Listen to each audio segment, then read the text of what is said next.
I've been looking forward to the new action mystery Netflix series, Who is Erin Carter, for a bit now. And I've watched it. So is it worth your time? When Erin Carter, a British teacher in Spain, finds herself caught up in a supermarket robbery, one of the robbers claims to recognize her, which then threatens to unravel her life. This is a 7-episode limited series that stars Evin Ahmad, who also stars in the Netflix series adaptation of Snabbacash. Now, for the first several episodes, Erin Carter is pretty much a mystery to us. We see that she might have some skills, but she's cagey and secretive. So even though we know that there's something to her past, we don't get any insight into it until episode 4. And I know that can seem like a lot to ask of audiences, but by withholding that background, the show allows us to know her in the present and then see how she interacts in her world as a wife and a mom. There's some good action that's executed within this series. The fight choreography, it's looking pretty convincing. There are quick cuts that are used when it's filming, but there's a sense of energy and momentum that's captured. So when there are the quicker cuts, they're not as annoying because we can still see punches land and kicks being delivered while maintaining the intensity of a sequence. There are even some vehicle chases that pop up now and then, and they're fun with how the camera alternates between exterior shots and in-car movements. There are even some POV shots that help to put us directly into the action so we can feel the speed and the danger. But as probably as expected, there are many story conveniences and character protection that are interwoven throughout that just allows characters to accomplish certain goals or survive things they probably shouldn't in favor of moving the narrative forward. Now, sometimes these were a bit bothersome because of how they broke the illusion of the story, but other times they were ignorable and inconsequential.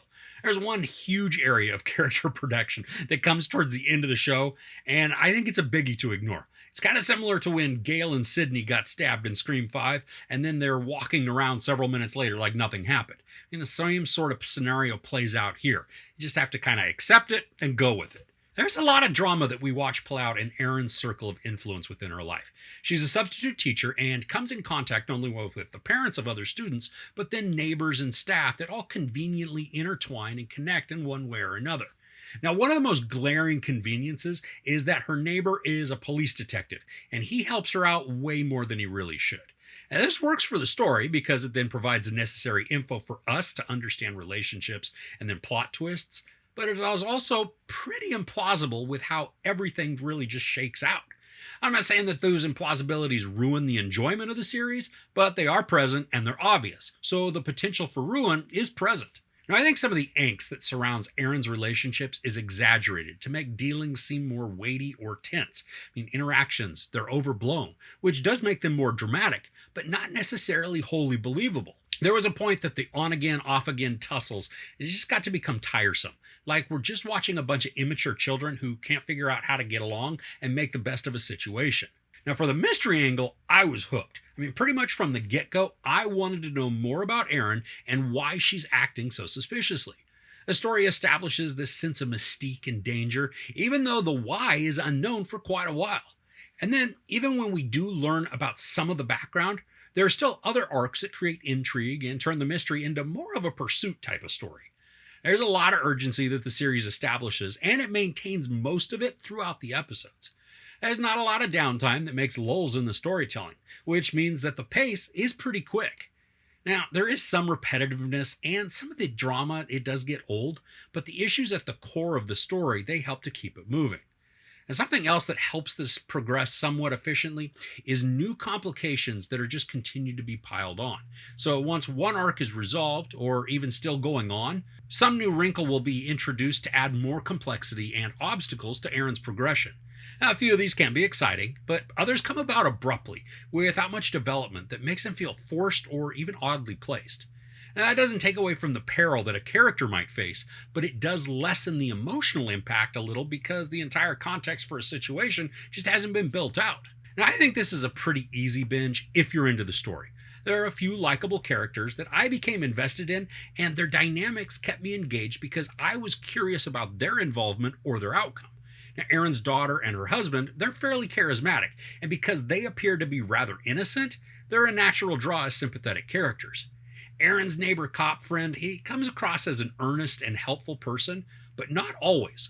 So while I liked him, he wasn't at the top of my list of favorites.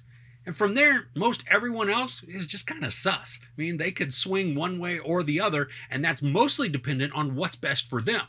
Well, sometimes this isn't of consequence. A few times, side characters are integral to the plot. And because I found myself not really caring about them, I wasn't concerned about their safety as maybe the story expected me to be. Now, I think the third act ends up being rushed more than it should. There's a ton of lead up, and then when certain actions happen and a couple of key characters are in play, from there, everything happens in very quick succession. The urgency is nice and it's appreciated, but it also felt like the story was just trying to wrap itself up in a hurry. Now, I kind of feel like I'm ping-ponging back and forth between positives and negatives, and I think it could also explain some of my ambivalence to the overall series. I mean, I liked it, and I enjoyed some of these characters. I thought the action created excitement, and the mystery, while it did have its conveniences, was also engaging. But when all was said and done, I wasn't fully excited about what I just watched. I mean, I think it's okay for a one-time watch, but I can't see myself jonesing to revisit this. So overall, Who is Erin Carter has an interesting premise for the story and maintains some good intrigue for about half the show. But after a lot of context is established, the rest feels overly convenient and excessively layered.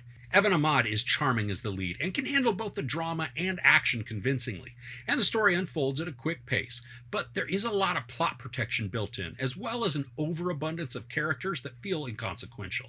It is fine for a single binge, but ultimately it's forgettable and somewhat unsatisfying. There's no sex or nudity, a lot of profanity, and a bunch of violence. I give Who is Erin Carter 2.5 out of 5 couches. So what are you binging right now? Anything you can recommend to me?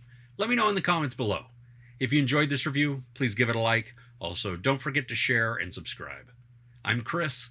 This is Movies and Munchies. Thanks for couching with me.